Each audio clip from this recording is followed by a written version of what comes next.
नमस्कार दोस्तों, मेरे चैनल में एक बार फिर से आप लोग का स्वागत है।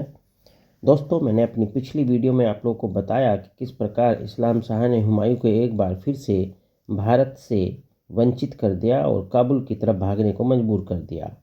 और इस्लाम शाह के जो अंतिम साल थे उसमें इस्लाम शाह को मारने की जो साजिश रची गई वो कैसे नाकाम होती है और इस्लाम शाह का जो अंतिम दिन थे वो कैसे थे और उसके शव को कहाँ पर दफनाया गया।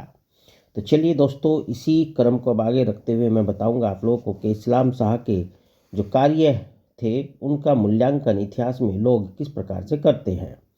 देखो दोस्तों, इस्लाम शाह एक उच्च कोटि का शासन प्रबंधक एवं योग्य सेनापति था, ऐसा लोग मानते हैं। उसने प्रशासन संबंधी अनेक नियम बनाए।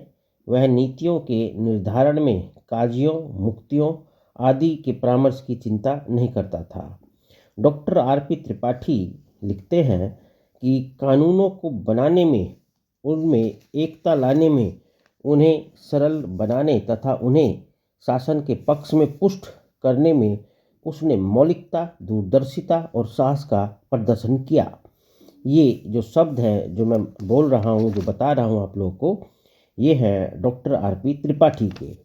Doctor RP. त्रिपाठी आगे लिखते हैं कि यहाँ तक कि अलाउद्दीन खिलजी, मोहम्मद तुगलक तथा स्वयं उसके पिता में अवलोकन की स्पष्टता, उद्देश्य की निश्चितता तथा विचारों को कार्यान्वित करने की वह क्षमता नहीं दिखाई दी जो इस्लाम शाह में दृष्टिगोचर होती है।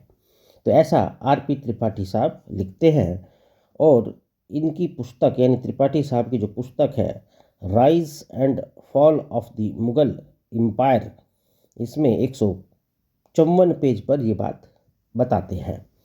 तो आर.पी. त्रिपाठी इस प्रकार से जो है मूल्यांकन करते हैं किसका, इस्लाम शाह का।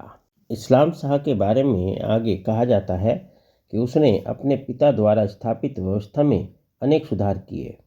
उसने कृषकों की दशा को सुधारने के लिए प्रयास किया। इसके अतिरिक्त अन्य सैन्य संगठन के क्षेत्र में भी उसने अनेक सुधार किए। उसने घुड़सवारों को वैतनिक एवं पदीय दृष्टि से श्रेणीबद्ध किया। उसने सीमा सुरक्षा की दृष्टि से सल्तनत की उत्तरी सीमा पर मानकोट के किले का निर्माण कराया। ये पॉइंट नोट करने लायक है कि उसने उत्तरी सीमा पर मानकोट के किले का निर्माण कराया था।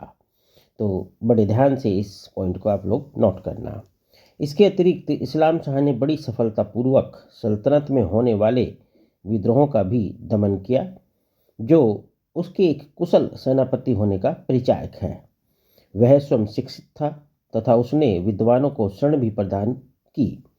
यानी इस प्रकार से इतिहासकार इनके बारे में बताते हैं कि वो जो है शिक्षित था और उसने अपने यहाँ जो विद्वान लोग होते थे उनको भी जो है आश्रय दिया हुआ था। संभवतः इन्हीं सब कारणों से शेर शाह की मृत्यु के पश्चात अमीरों ने उसके बड़े भाई के स्थान पर उसे सिंहासन पर प्रतिष्ठित किया था। आगे इतिहासकार इस्लाम शाह के बारे में बोलते हैं कि इस कथन में अतिशयोक्ति न होगी कि यदि इस्लाम शाह जीवित रहा होता तो कदाचित ही हुमायूं अपने खोए हुए साम्राज्य को पुनः प्राप्त करने में सफल हुआ होता। तो मतलब इतिहासकार कहते हैं कि भाई इस्लाम शाह ने, चूँकि एक बार उसको जो है काबुल की तरफ खदेड़ दिया था, जब उसने भारत की तरफ अपने कदम बढ़ाने शुरू किए, कहते हैं कि भाई ये जो इस्लाम शाह था ये हुमायूं को बिल्कुल भी भारत में कदम रखने की इजाज़त नहीं देता अगर वो जिंदा रहा होता।